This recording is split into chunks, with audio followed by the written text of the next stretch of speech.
Richmond. My husband David Richmond. We are owners of this place, establishment. This is my worker Sharita, who has a great smile. She almost like a daughter to me. And at the coffee shop, we do pastries, chicken Caesar salads, bagels, muffins. We have gourmet coffee. You can design and create your own latte. And also the fact that we have free Wi-Fi. You come in, you bring your laptop, go on the internet, have a meeting here, have a chess game, enjoy yourself and relax here. And also in year 2005 and 2006, we received the Golden Cup Award for Coffee Brewing Excellence from the Specialty Coffee Association of America. And look over here, checking out my laptop. Hey, Mr. Gibbons, how you doing? Fine, thank you. Good afternoon. We've had about a 5-year hiatus, but we're back now. And we'll be doing programs throughout the Harvey area from different locations. We're at the Coffee Cottage here today. Fine cup of coffee. Be sure to come down and have some coffee with us. You have, as you say, you have free Wi-Fi, and you have some of the best company in the world. So come on in. My guest today is Mr. Wayne Pierce from SBK Brooks. They do financing for municipalities, corporates, so forth and so on. And we're going to talk about financing this in this segment, because in the news lately there's been a lot about financing, deficit financing and so forth and so on. And so I'm going to let Wayne tell you exactly what he does and some of his experience. Well, thank you very much, Chuck. SBK Brooks is an investment banking firm.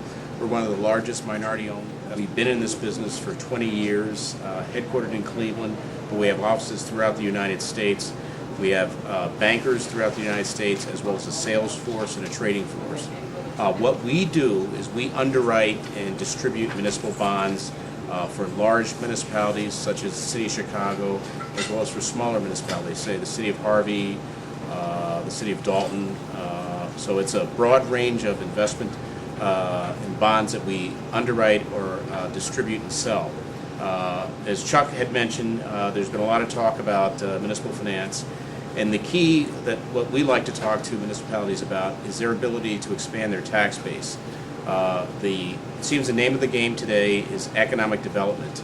So we try and encourage the municipalities to use whatever means possible that they have to encourage businesses to expand, to hire new employees, and in turn that increases the tax base, it increases the sales tax.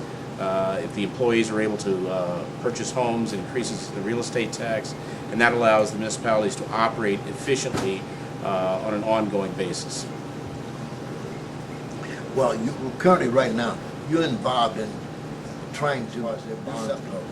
And as an experienced person, you've looked at some of the records of the City of Harvey. In order to sell bonds, you have to prepare documents that show the financial condition of the city, what the good parts are, what the bad parts, what the possibility of the future, and things like that. That's correct, right? That's absolutely correct. Because we sell our instruments to a wide range of investors, from institutional, sophisticated investors to the average person on the street, we have to go through an extensive disclosure and document review process. And what we do is we put together what we call an official statement. And in that official statement, it's got the history of the community. In this case, if it were Harvey, the history of the city of Harvey. It's got the financial information. It's got all the demographics, the employment numbers, the average age of the community across the board, as well as the value of what we call EAV, the value of the real estate in the community. Because our bonds are pretty much repaid from real estate taxes, the value of the real estate is extremely important. So we track that over a period of years, and the investors make their decision based on the financial wherewithal and strength of the communities. So this EAV that we're talking about, and we'll hear more about this all the time. How is Harvey's EAV? Is it rising, falling, staying static, or what? We say over the last 4 years. Harvey's EAV, according to the information we've seen, is increasing, which is very encouraging. As you know, there are a number of economic development programs and plans on the table to be done. Once those are done, that will also help increase the EAV through bringing in more people to live here, buying property values going up, and across the board. Because actually, two factors are involved in this. One is the commercial factor, and two is the rooftops. In order to attract commercial entities, you have to have people that have disposable income, correct. which means that you have to get middle-class people in to buy this. Now, which horse, is the horse before the cart or the cart before the horse? Can you bring in commercial before you bring in residential, or which? Which way is it done? Well, you're right. It's hard to say which came first, the chicken or the egg. But you can bring in commercial through various incentives. Tax increment financing. The city of Chicago has made a tremendous use of that, as well as many communities in this area. So there are ways that the body, the community of Harvey, can bring corporations in. Corporations can invest.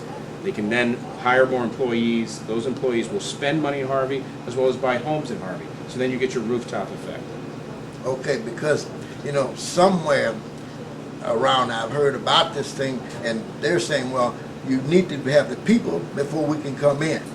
And then you say, well, no, the people won't come until you build the base as far as commercial. So it's a give and take. You really don't know. I do know this. I do know that 10,000 people a day catch the Metro trains in the city of Harvey. This is a tremendous influx of people coming here to catch the trains. Right.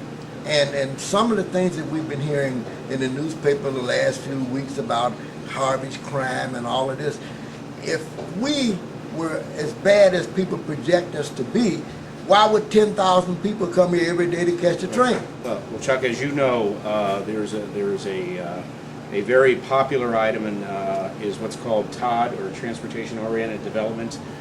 Your train station, the ability to make developments in and around that populace that comes in through the train can be potentially very advantageous for the city of Harvey. So yes, people are coming in every day, moving through.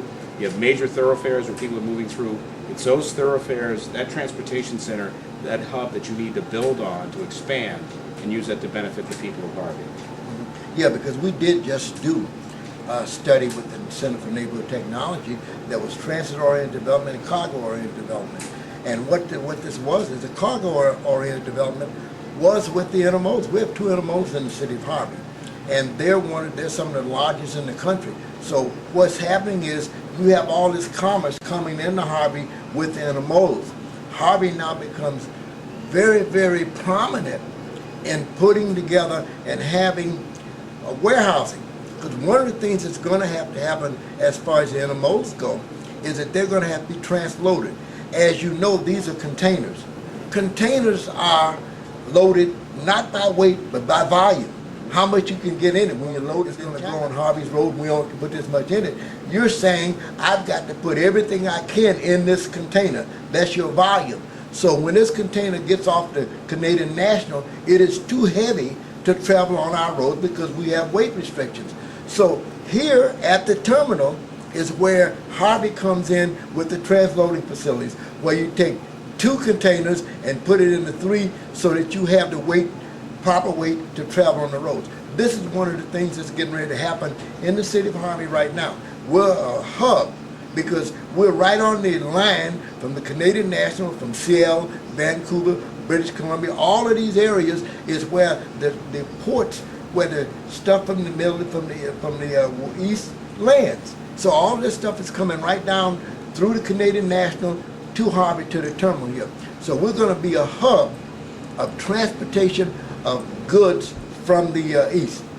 This is transit-oriented. The transit-oriented development, we have two metro stations, one at 147th and Wallace and one at Center here, 154th and Park. These becomes hub for people who are coming in to get on the metro and go downtown. And we got people from South Holland, from Lansing, from Indiana, from Dalton, from Burnham. All of these people are catching the train here in Harvey. Those are dollars that these people would normally spend. Some of these dollars could be spent in the city of Harvey. Ergo, the development where you have dollars being spent here in Harvey. Absolutely. I can't say enough about the TIFs, or the tax increment financing, and I can't say enough about the community's the ability to react quickly, to have their TIF funds funded, to be able to give incentives to developers for transportation, for townhomes, what have you, around these transportation. Cities have to be proactive now because they're all competing for the same thing. It's light manufacturing and some other businesses where the large industrial type factories are gone. These are much smaller entrepreneurial situations are what you're trying to attract. And again, one of the best vehicles that any community, and Harvey has, is its TIF availability and its TIF funds, to use those funds. Right, and one thing, you know, one misconception people have about the TIFs, they think that the TIFs hurt the schools because of their property. Schools live and die on property taxes. But that's not necessarily true, because the TIF now spawn housing development. And any housing development within a TIF, they pay the school their money. They get anyway. The school gonna get their money out of the TIF. When on the normal conditions, all the taxes generated within that TIF go to the TIF because they're TIF bonds and things like that. But with the new law now, the schools get their money.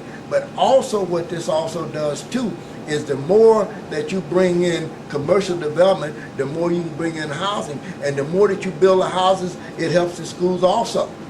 So it's a win-win situation for everybody when you properly use the TIFs, and they do have to be properly used, because sometimes the TIFs can also be a drag on you, because you having money that normally would be going to your municipality or be going to your schools, and it goes into the TIF. That's one thing that you have to be very careful with the TIFs. And I think that Harvey has 5 TIFs, and I really think that they are underdeveloped. And as we get more and more commercial in these TIFs, some of this money is going to be going to the school district, because there's nothing to say that a TIF cannot declare surplus and pay out money out of the TIFs to the school districts or entities like that. That's right. If they're doing it, and there are a lot of TIFs in the country that do have a surplus, Yeah, and they do that. And some school districts are exactly right. The issue of the